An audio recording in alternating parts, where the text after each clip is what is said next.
Can you hear me? Yes, sir. Let's leave aside Christianity and historical examples for a second.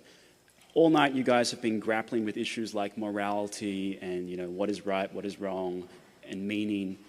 But my question is simply, why are you so afraid of subjective moral reasoning?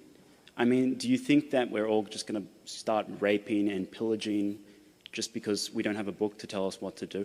I mean, are you afraid of that? Like, I'm not, because that's not going to happen. And that, yeah, Nazis were bad, but there were Christian Nazis and there were atheist Nazis. So I don't see, what are you so afraid of? Do you lock your door at night? Yeah. Sure.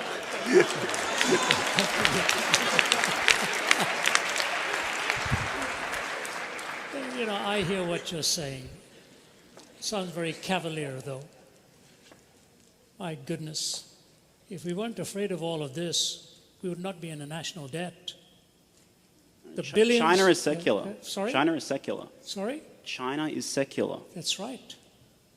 What does that mean? I mean, they're not raping and pillaging, and neither are we. Oh my, oh my, oh my, oh my, oh my. Have you read what happened during the Red Guards Rebellion? Have you read what happened during the Boxer Rebellion? Do you know who has killed more people in the 20th century than China and Russia? 60 million apiece? Wow. It makes the Holocaust seem tame. The 20th century became the bloodiest century in history.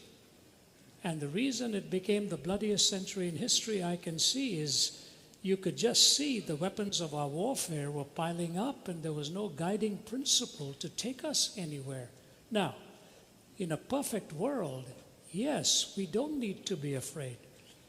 Have you seen what happens in our courts of law, where people supposedly love each other and all that comes about in hate and vitriol and damage? I don't think the question is fairly stated as what are you afraid of. I'm just saying it is basically unlivable. I didn't conclude that. An atheist like Jean-Paul Sartre concluded it.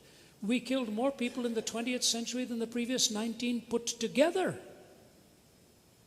And your question is, what are we afraid of? The fact of the matter is, if morality is purely subjective, then you have absolutely nothing from stopping anybody for being a subjective moralist to choose to just zing one through your forehead and say, that's my answer. How do you stop that? Obviously, you don't believe that's the way it should be. No, neither do I.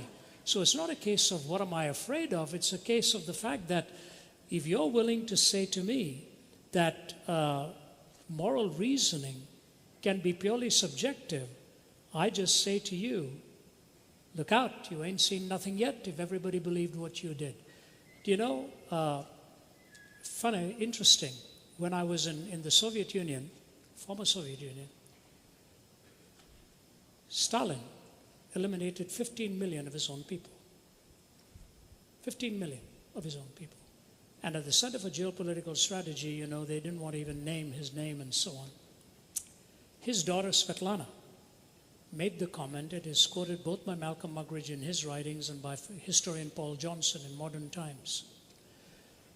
Svetlana was standing by the bedside of her father before he died. She said the last thing he did was clench his fist toward the heavens one more time, put his head back on the pillow, and he was gone. This is his daughter raising the question, whatever got into my father to have that kind of hatred and hostility? And when 15 million were killed of his own people, it is interesting that the faculty members and the general who chatted with me there, my wife will tell you, sat around the table with tears in his eyes when he watched what had been done to his own country by his own leadership. So subjective morality would be very good if we all wanted to be nice people and live around each other without any fear of each other. But the reason you lock your doors and the reason we have our police and the reason we have our military and the reason we have our law courts is because when subjective morality becomes totally subjectivized, this is what happens in society. So it's a great idea, but I hope nobody absorbs it. Thank you. We go on to the next one there. Thank you.